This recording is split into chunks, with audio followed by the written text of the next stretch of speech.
Hello, everyone, and welcome to the Sowers Podcast. My name is Matt Naismith, and I am your host.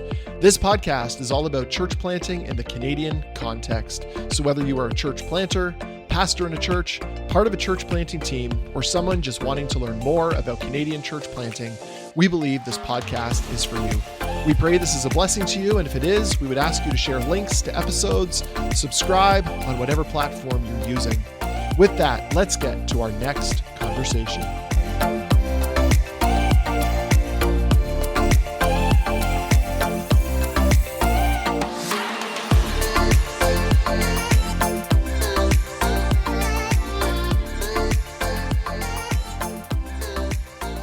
Hello, friends, and welcome back to the Sowers Podcast. Thank you for joining us for another episode. Well, this podcast has been a lot of fun so far. We are currently in episode 8. That's hard to imagine, but yes, we are already in episode 8, and I've been trying to put out one episode per week. And once again, I hope these episodes are encouraging to you. More so than the episode, it's the conversation, and then practically taking the action step that I identify at the end of every episode to help you lead your church plant, be a better participant, a better member as part of your church, ultimately to help your church share the good news of Jesus and for the people of your church to become sowers. And as I've said before, that's what this podcast is really all about.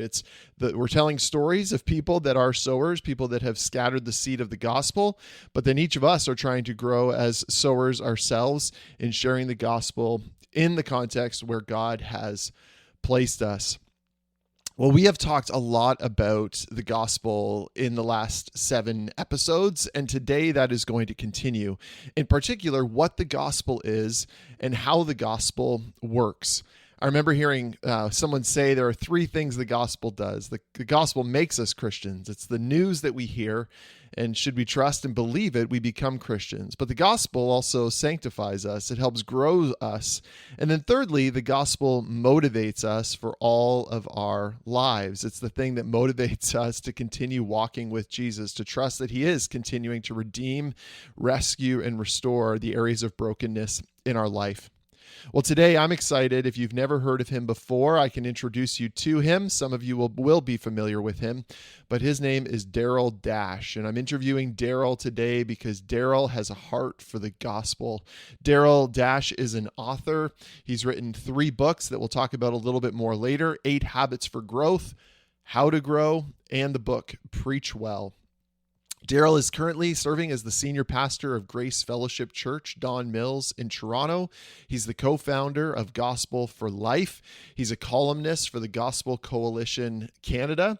He's married to Shar, and he has 2 adult children, as well as having 1 grandson. Darryl created the website dashhouse.com, and it exists for ordinary Christians and pastors who simply want to grow.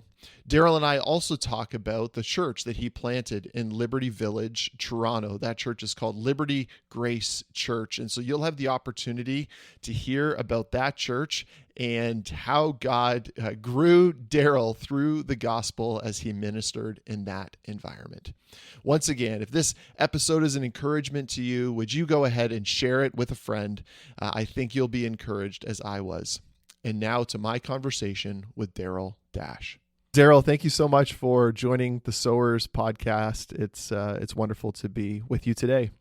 Matt, it is so good to see you again. It's been a while since we talked, so I'm excited. Darryl, would you begin for our listeners, having an opportunity for them to hear your story of coming to know Christ, of Christ gripping your heart and drawing you to himself? I was saved from a life of sin at around the age of 4 or 5. So I grew up in my mother was a believer, and my parents at the time were going through a very significant crisis. I remember seeing my father pin down my mother one day, and my brothers would actually hide the cutlery at night because they were scared that he would attack her. So, my family was going through a lot, and I remember being a 4 or 5-year-old and just seeing the difference between my mother, who in the middle of that awful, just horrific situation, I saw in the middle of that stress a real trust in God. And then I saw my father. My father, I don't want to, he had reasons for, not excuses, but, were the things that made him who he was. But I saw his lostness and how ugly sin was. And so at an early age, I saw the stark difference between the two. And in that, Christ became compelling to me. So I remember at the age of, I think about 4, one day. So these are memories you have from that early on. Oh, yeah. Yeah.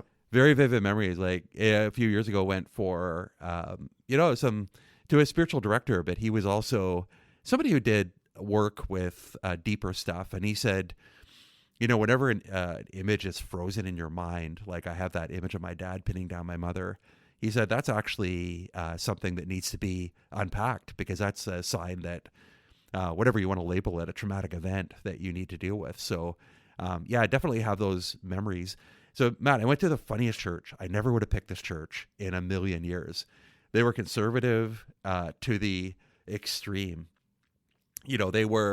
I think they contributed to the growth of other churches in the city. I won't get into details of exactly who they were, because I remember an usher, people would come to the church and the usher would say, "You're in the wrong church. There's a church across town that'll be a lot better for you." So I would not. Now, where was this? In Brampton. In Brampton, okay. And the thing about this church, though, I never would have pictured this in a million years. They were the ideal church for us. They rallied around my mother. They supported us. They loved us. So I love that God works through broken churches. And despite their quirks, every church is quirky, but God really worked through the quirks of that church even to love our family and give us a solid base. So, from an early age, just saw God at work. And so...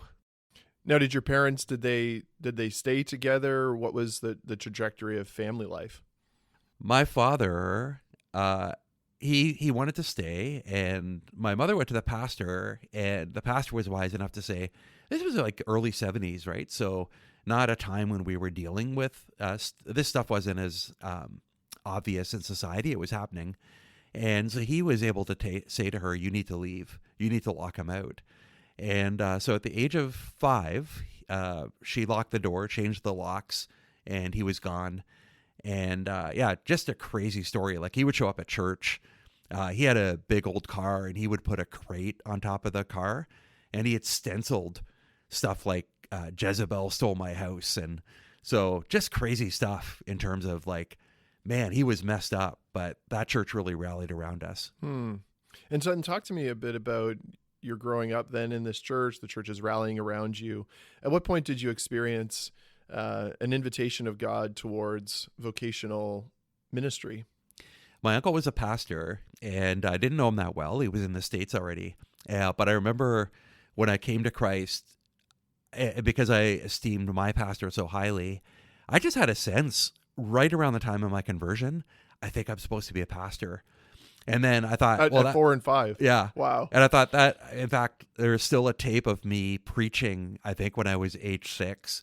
I would get my family. My sister was younger than me, so I'd force her to sit down, and I would just preach at her and record it. And I think that she needs counseling too, man, for what she went through. But so I would push this away thinking, there's not a chance. No 5-year-old aspires to, like, what do you want to be, a policeman, astronaut? Nobody says pastor. So I thought that, but in the back of my mind, it never left. It just was there all the time. So after graduating from high school, it was actually affirmed by other people and ended up pursuing it. So, when were you saved? When did you experience a call to ministry? Well, I was age 4 or 5. It's weird. Any recollection of some of those early passages that you preached at your sister?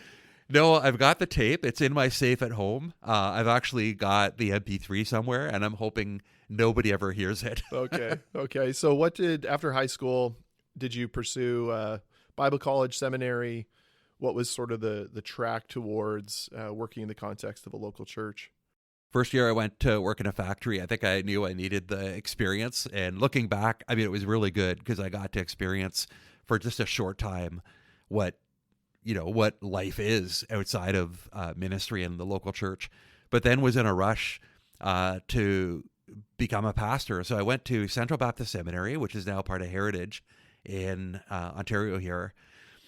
And I did something I would not recommend. I rushed through. I did the BTH honors, which was like a 1-year general arts and then a 3-year MDiv. But because it's a bachelor's degree, it was an MDiv program, but ended up being a bachelor of theology. And at the age of 23, became a pastor. So I look back and think, the church that hired me, I don't know why in the world they'd hire a 23-year-old pastor. Like, I knew nothing. I was newly married, and I'm standing up giving sermons on, how to have a good marriage and unpacking. Like, I had no idea. I had no clue what I was doing.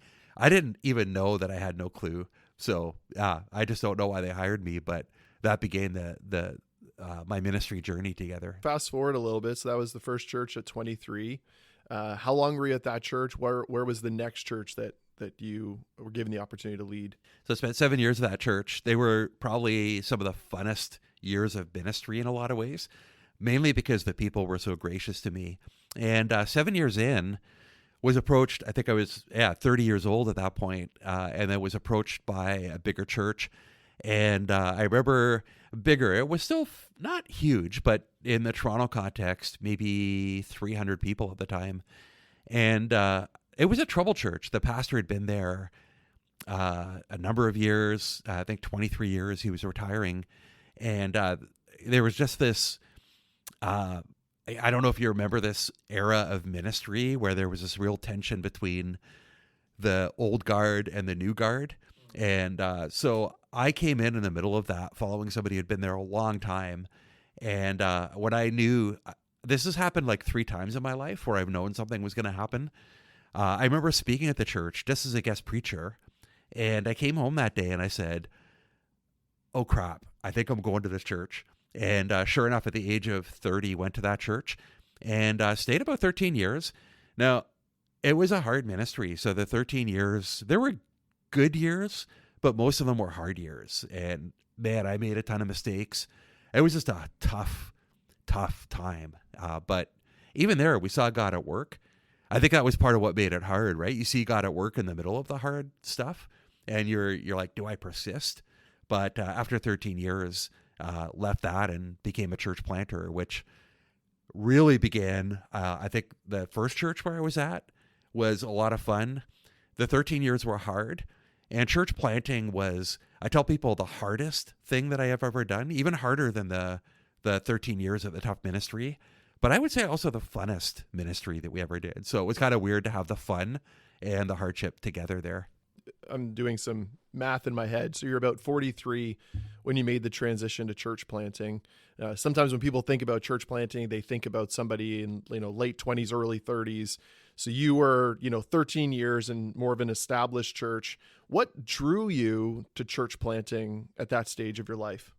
So a couple things, I'll just give you the honest answer. One was, I always thought church planting was for weirdos.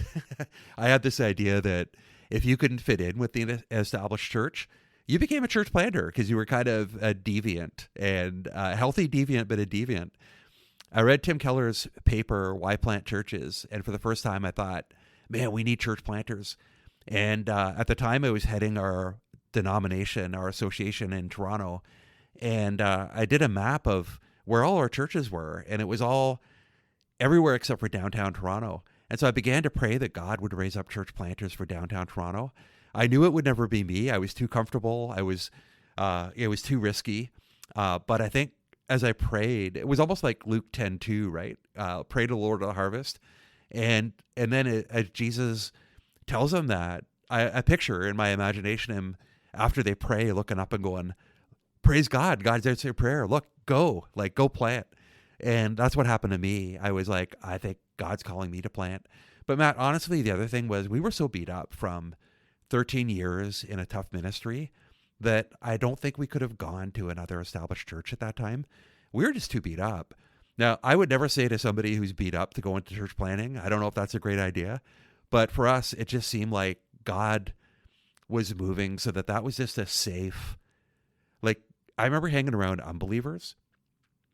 They never once gave me, and this is sad, they never once stabbed me in the back. There was never any gossip. And I was hanging around unbelievers in Liberty Village going, this is way more fun than being in kind of an unhealthy church. So for us, it just gave us a safety to be real with people. to spend time in the harvest rather than within the, institutional. Nothing wrong with the institutional church, but I think there can just become this.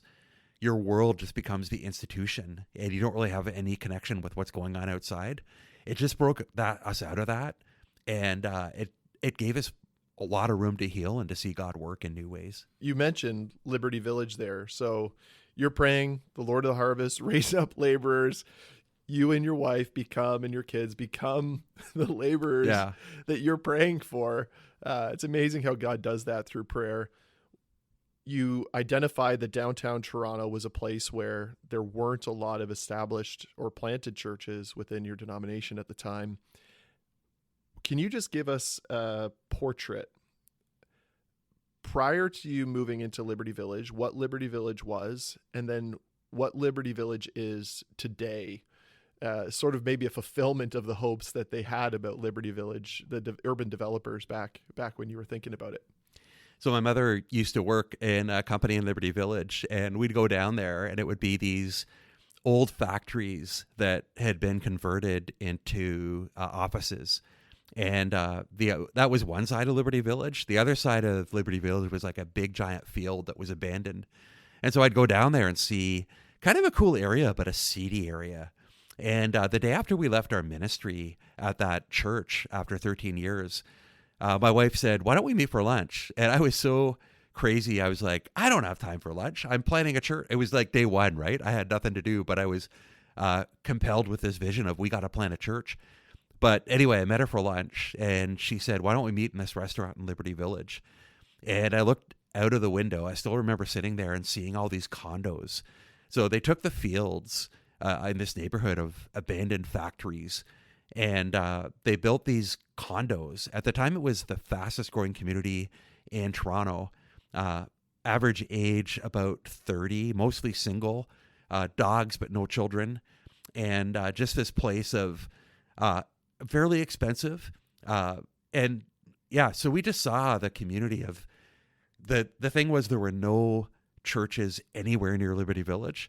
So it was a case of moving to where there was no gospel presence at all. Like, it wasn't like, oh, there's a good church. Like, I mean, it's Toronto, right? There are good churches downtown, but because Toronto's a community of neighborhoods, really there was no gospel presence in that community.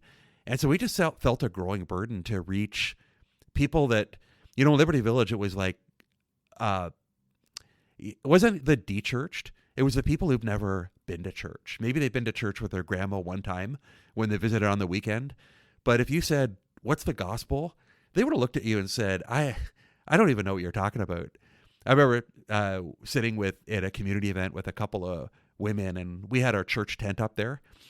We were just building relationships in the community, and it was rainy. Nobody was there. So these women get talking to us, and they're like, "You know what you need to do? We went to this burlesque show the other day. It was amazing. You guys need to go because it'll really help it'll reinvigorate your relationship with your partner," right?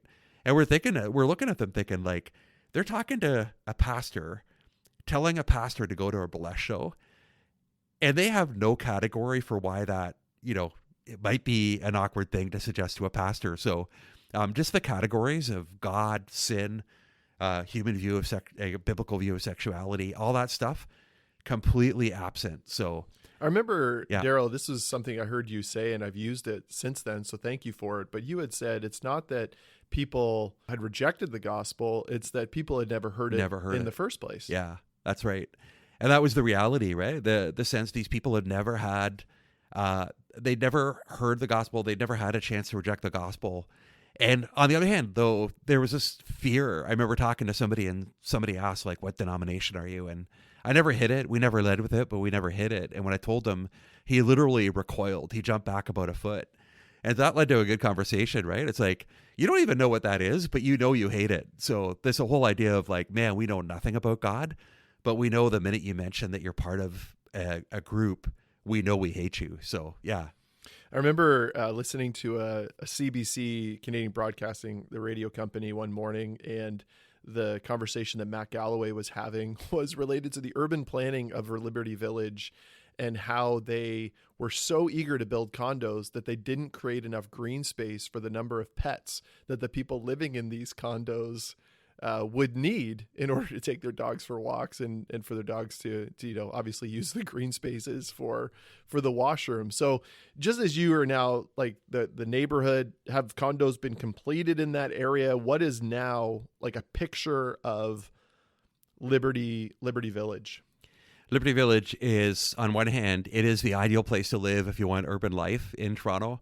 We walk everywhere, we bike everywhere. There's concerts, sporting events, amazing restaurants. You never have to leave Liberty Village. Everything is there.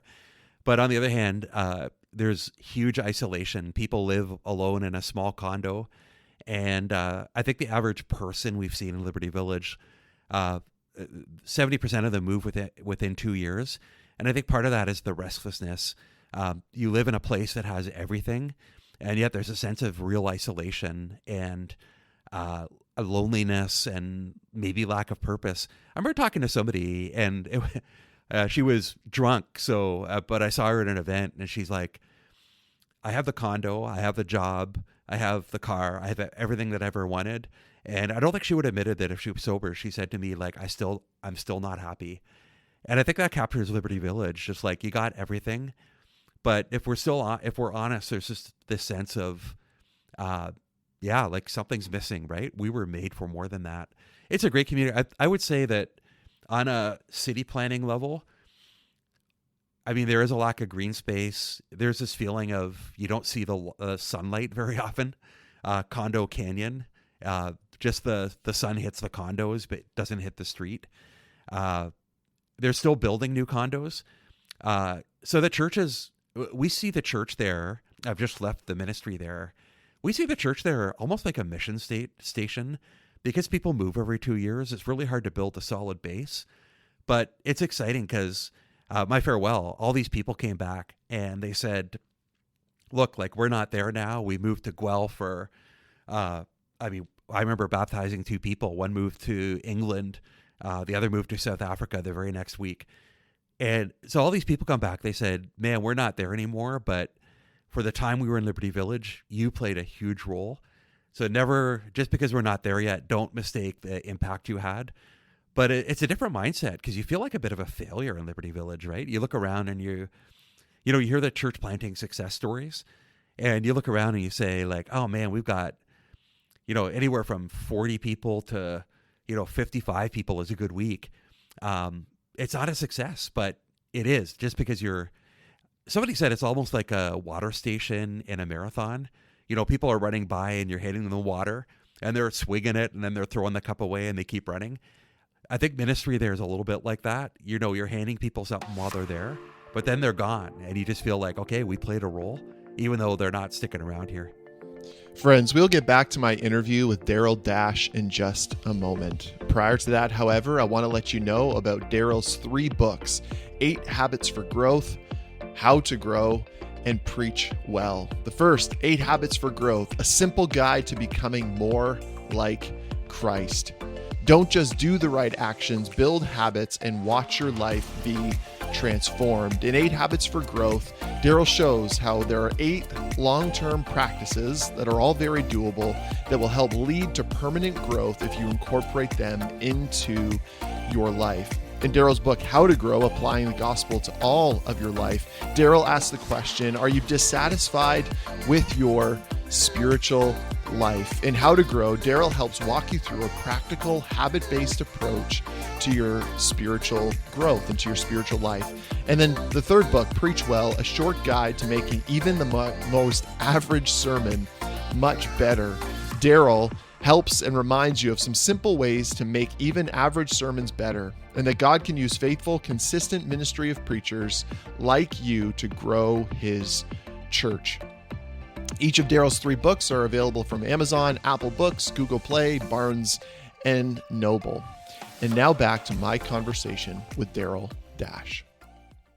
As I'm hearing you share about what we'd say maybe is the average experience of somebody in Liberty Village, as well as thinking about your transition from a very hard ministry prior, you were coming into a season of what you said is like the hardest thing in your life, but the people that you were reaching, they needed the gospel. And what you probably discovered in a new way is your deepening need for the gospel. And I know that you have then went on and during your season at Liberty Village wrote about the foundation of the gospel. Can you dig into that a little bit more for us from your personal experience? How has the gospel become increasingly good news to you based upon your experience of planting Liberty Grace Church, but then also living as a citizen of heaven in a place with others that are longing for something? You know, the first year that we moved to Liberty Village, I think I had a little bit of an arrogant attitude. I'd had 20 years of ministry experience. And so I remember getting away and thinking, okay, I think I need to go into Liberty Village with a really good ministry plan, with all the experience that I have, and also the knowledge of what didn't work from my previous ministry, and actually plant a church that's right. And the first year, our lives fell apart. One of our kids went through a very significant crisis, and man, like the first year of ministry, I thought we would be riding in, almost, it sounds so arrogant, but we would be riding in like on a horse with Jesus, and like we're here with the gospel, we're here with the answer, and our lives completely fell apart. And in that year, at the end of the year, my wife said to me, I was saying one day, like, man, I thought this would be different, right? We've just been through 13 years of hard ministry. I thought this would be different. I thought this would be refreshing and encouraging. And instead, we're just beat up. And she looked at me and she said, Darryl, what if this isn't a distraction from how God wants to plant the church? What if we're meant to plant the church in weakness? And instantly, of course, wow. 2 Corinthians, right? Just all of Paul's ministry. Yeah, like God's grace flows through weakness. His grace is sufficient for us. That just completely changed how we planted the church. Instead of being somebody who was planting out of human strength, we were planting out of an increasing need for God's grace in our own lives. And I remember, I think somebody told me church planting exposes every idol you have. And so all the idols of success, all the idols of wanting to prove yourself. I think because I'd come from a church after 13 years where the ministry was hard, part of my goal was quite honestly to prove them wrong and to show that, look what God's doing through me now. I still remember looking out the window one day, and where we met, you could see people coming. And on that particular day, I was seeing people not coming and thinking like, man, what am I doing here? And in the middle of brokenness and joy, but in the middle of brokenness, it was like, am I enough? Like, your identity is not how good a church planter you are. Your identity is not how together your life is. Your identity is not any of those things. Am I enough for you? And, you know, I still wrestle with that. I'd be lying if I told you, yeah, that has been decisively answered in my life. But at the core, I think God was stripping me of some of the external markers of ministry success to a deeper dependence on Him and rooting my identity in the gospel. And so I would tell people, like, you know, we would have communion every week. And I would tell people, like, the one time of the week I want to be rude.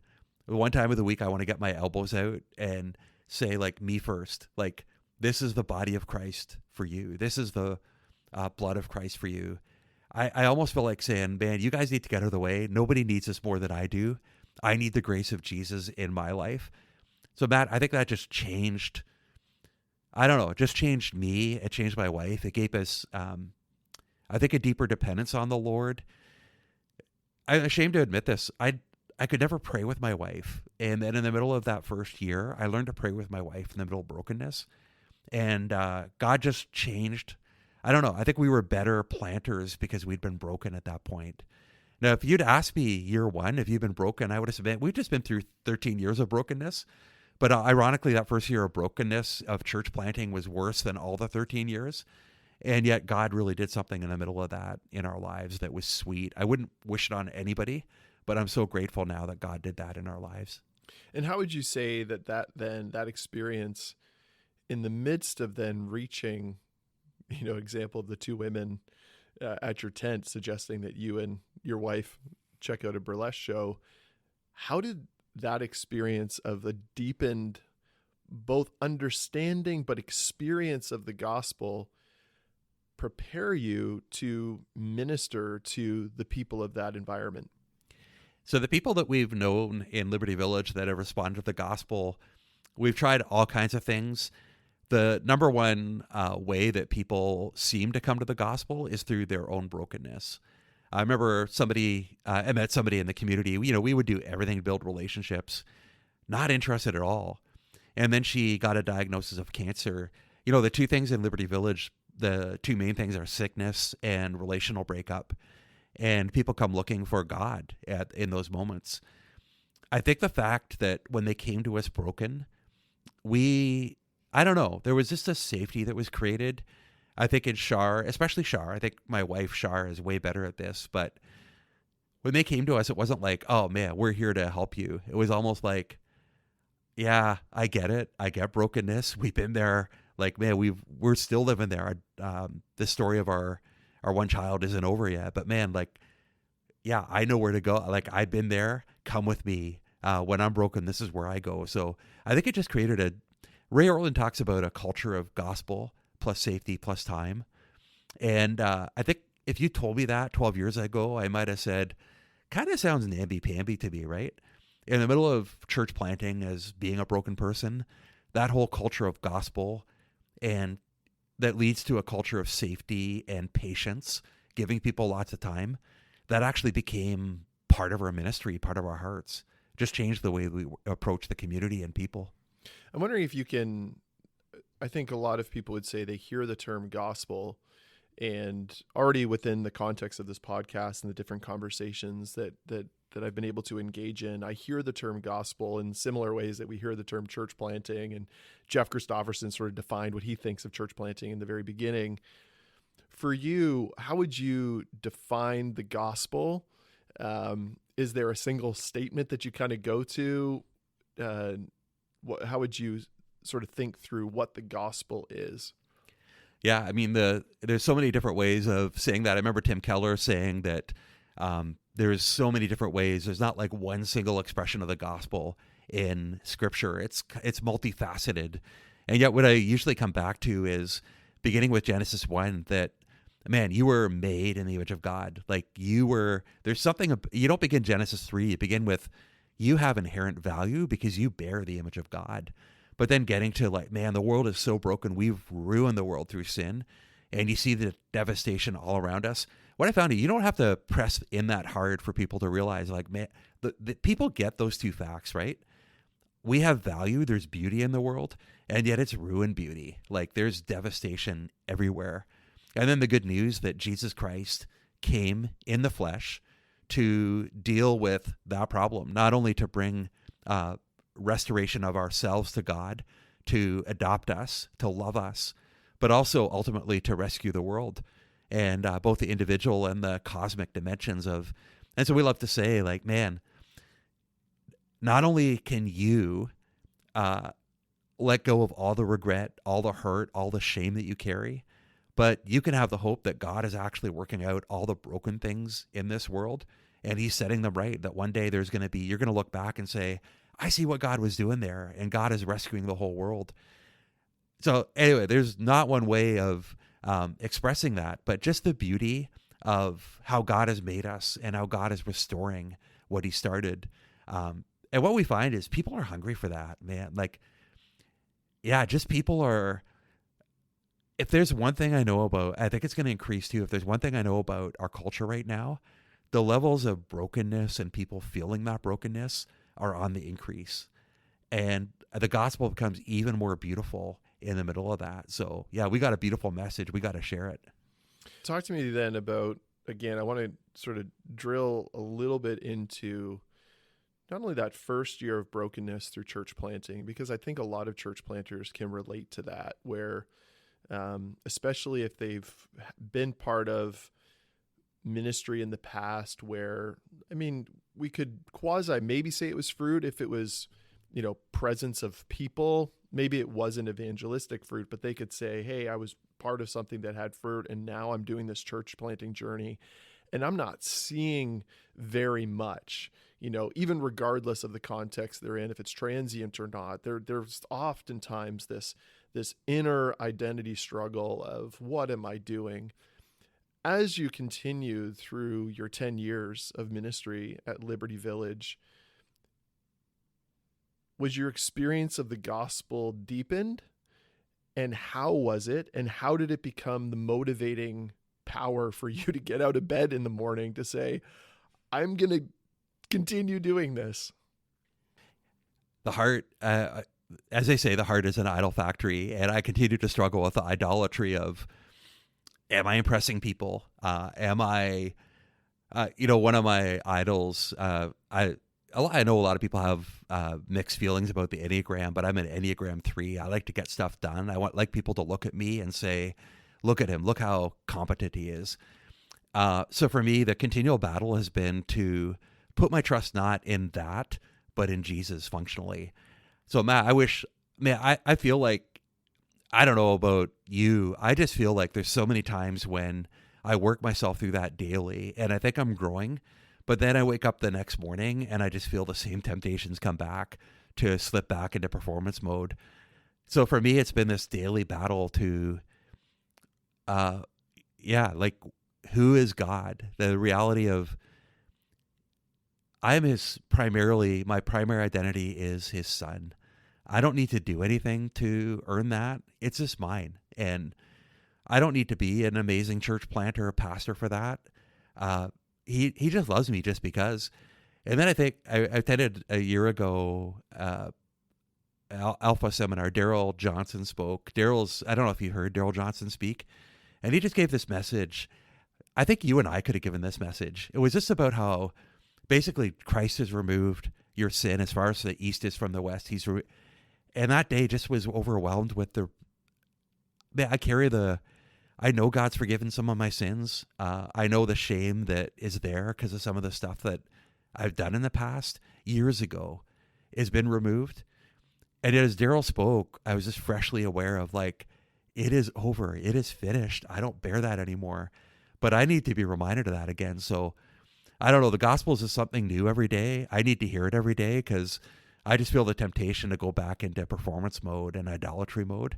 I don't know if you read The Imperfect Pastor by Zach Eswine. He talks about this mentor that he had that took his life in the middle of ministry. And Zach Eswine said, did he know that it was enough that he didn't have to be the brilliant pastor? It was enough that he's just God's son. Well, Zach Eswine, soon after he asked those words, his wife left him.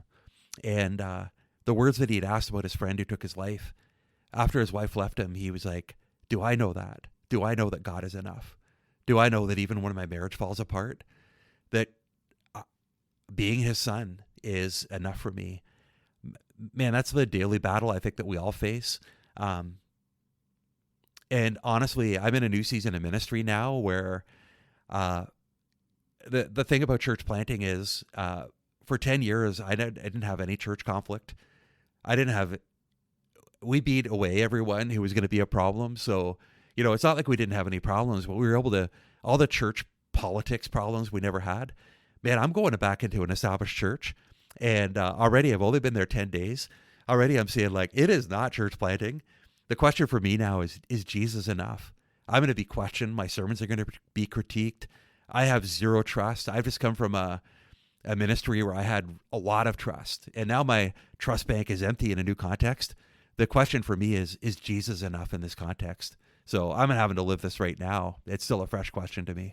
Well, it's so beautiful, frustrating at times because it's going back to the same thing over and over and over again. And it's then not only the message that we as followers of Jesus claim to believe, but we're continuing to be bathed in every day. And it's also the message that we proclaim to others. I want you to imagine there's a group of church planters sitting before you, and they're about ready to, either plant their church. Maybe they've already started. What are two things that you would want to impart on them from your experience in church planting? Well, the two things I think, not even a question. Number one, is this going to be harder than you think? And that sounds discouraging at first, but every church planter I've known, there's just been counterattack. Satan hates church planting. He'll go after your marriage. He'll go after your kids. He'll go after you. He'll go after your team. And so count the cost. The second thing I would say is the cost is more than worth it. Like, I'm really struck by Ephesians 6, where Paul talks about the battle that we're in. And after acknowledging the reality of the battle, you think of the expertise of the enemy. He's had thousands of years to hone his craft. Like, he's way better at battle than we are. But there's no sense of panic in Paul. Paul's like, and we can stand. And I love that confidence. Like, count the cost, and yet know that it's worth it. The reason Satan hates church planters and church planting is because he knows how effective it is. He knows that he can't stand against a church that really is living out the gospel and trusting in the Holy Spirit. He hasn't got a chance. So he'll throw everything he can at you, but he can't prevail. So, man, I would tell anybody, after counting the cost, because there will be a cost, I'm so glad we did it. Like, I honestly wouldn't trade the past 10 years with all the hardships. Even that first year, I wouldn't trade it for anything. It's been, up to this point, it's been the best years of ministry, even though it's been the hardest years of ministry. So I would just encourage you, go for it. If I can add a third thing, church planting, I think in our current climate, especially if you're doing it evangelistically, it's going to be slow, difficult, sometimes unsuccessful. It's going to look unsuccessful. God works in the ordinary. And so I talked to a church planter recently who's used to big churches, and he said, Darryl, I've been working like crazy and I've got like 30 people. Is that like, am I failing? And I turned to him and said, man, church planting is just like that. In today's context, if you're going to be reaching lost people, God can do anything, but for a lot of us, it's going to be slow. Man, God works in the ordinary, so don't minimize what God is doing, even though it looks slow at times. Maybe you could also encourage, again, potential church planters. I think anyone listening to this podcast, you've been very honest and vulnerable today, sharing from your own experience. You've connected multiple times the reality of believing and the challenge every day of remembering the gospel, remembering that Jesus is enough. What are one or two disciplines? You could go to three, as you just did. What are one or two disciplines? By disciplines, I mean like sacred rhythms, spiritual disciplines, habits, if you want to put it that way, that you would say are absolutely necessary. You can't skip on these, both for church planters, but then for anyone following Jesus in this day and in this time. The two that I'm going to pick might be a little bit surprising, but the two I think that have kept me going, I'm assuming people are in the Word and praying. So I'm just going to go to Sabbath and friendship. Both of those are rhythms that have really saved me. The weekly Sabbath of getting away and delighting in God's gifts. And so Shar and I take a Sabbath together every week. I don't know how we could have made it through ministry without that.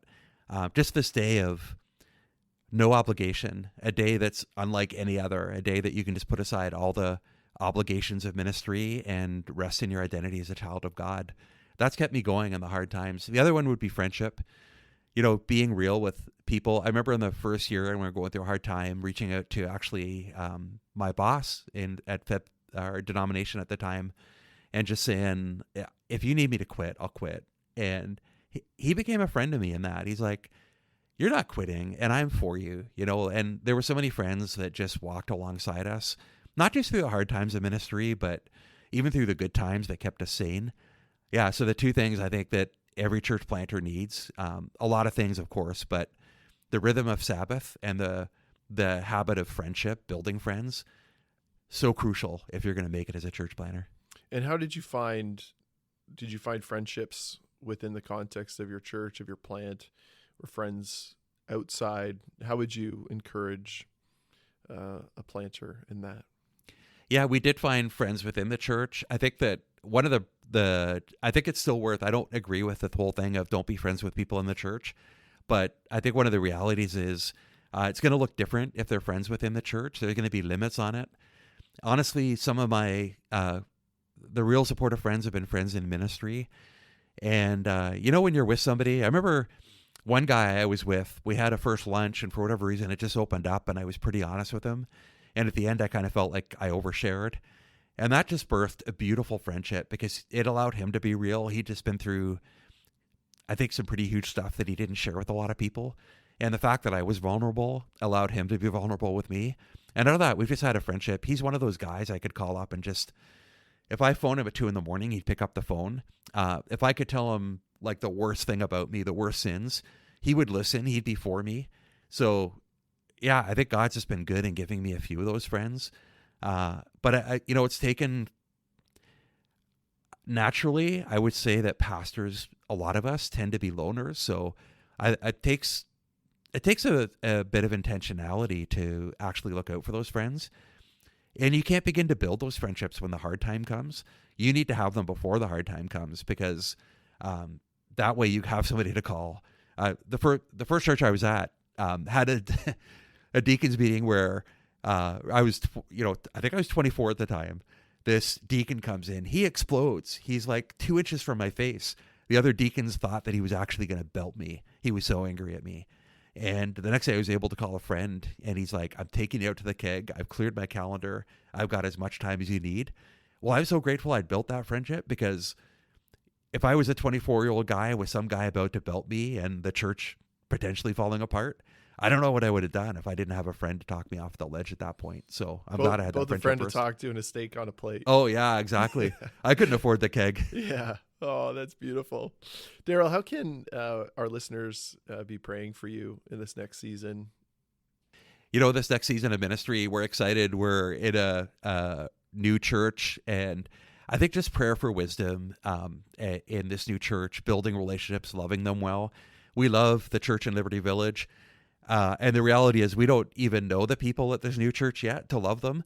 I think we're going to love them, but just prayer for that. And Matt, if I could just ask for prayer for anything, it would be to finish well. I hope that's a long time from now, but we know the stats, right? We know that a lot of I think most people, they would say, don't finish well. I want to make it to the end without dishonoring God. At the end, I want people to say, there's a gracious, godly old man who loves his wife, who leans into the word, who's got a tender heart, who's encouraging. I want to be not a grumpy old man one day. I want to be the guy showing up and, with the 24-year-old pastor, I'll be like this 80-year-old guy walking in with a cane.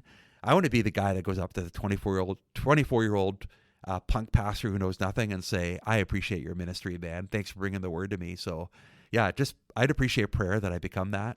I think it'll take the Holy Spirit for that to happen, but I think that's my greatest goal. Darryl, thank you for, again, doing this interview, for your vulnerability, for your sharing, and your example of life, and your willingness to talk about the highs and the lows, and spurring us on towards trusting Christ and the gospel again, that we are enough in him. Thank you. Thank you, Matt. Well, like me, I'm sure you're grateful that Darryl agreed to join us for the Sowers podcast and gave me the opportunity to have this conversation with him that now you have been able to hear. For this episode's action step, I want to reflect on the question that Darryl sensed was being asked of him as he was in a season in planting his church where he didn't feel like he was the success that he believed he should be. And it was in that season that Jesus asked him the question, am I enough for you? Darryl admitted that he was trying to find his identity and the role that he was filling and how successful the church plant was. And what he really needed to focus on was the love that Jesus had for him. And if that love towards him was enough, regardless of the fruit of the ministry in that season. And so I would love for you to just take some time as this podcast ends to ask yourself the same question. Again, Jesus is asking you the question of, am I enough for you? I remember a season in my ministry life where I was in a role where I felt like I was starting to transition. I was becoming restless. And I remember a colleague of mine asked me the question in that season. They said, Matt, if Jesus had you in this role forever, would he be enough for you? And it was the question that I needed because I needed to lean into Jesus in that season of time. And so is Jesus enough for you? An important question for us to ask. Well, thanks again, friends, for joining us for this week's episode on the Sowers podcast with Darryl Dash.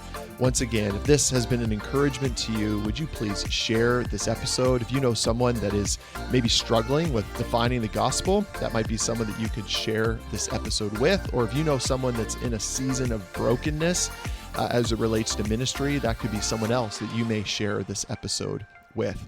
Next week, my episode that we'll be releasing is with my friend and colleague Will Hahn, and I have a clip from next week's episode to get you excited for what is to come. Beside me, there's a older gentleman older gentleman sat beside me and start probing me. It's like, hey, so what's your name? Where are you? Like, how's it going? And along the way, I got the sense that this guy is actually not interested in me, but trying to like fish out some answers to evangelize to me, to convert me, and that triggered so much anger that I didn't know I had. Like all the years of my anger towards Christianity kind of exploded on him because he was trying to fish me out. And it was a fairly big church, like 300 people, 400 people church, and people are having lunch after the main service. So there are lots of people in the dining hall. And there I was just yelling my lungs out, screaming and swearing at this older gentleman. And I don't know how long I did that. Now imagine that the whole dining hall is just dead silence with this crazy young guy crying and yelling in anger. And probably like no one heard that level of swearing words in church dining hall. And I got tired from yelling. And when I was done, I was profoundly shocked at seeing the older gentleman's face.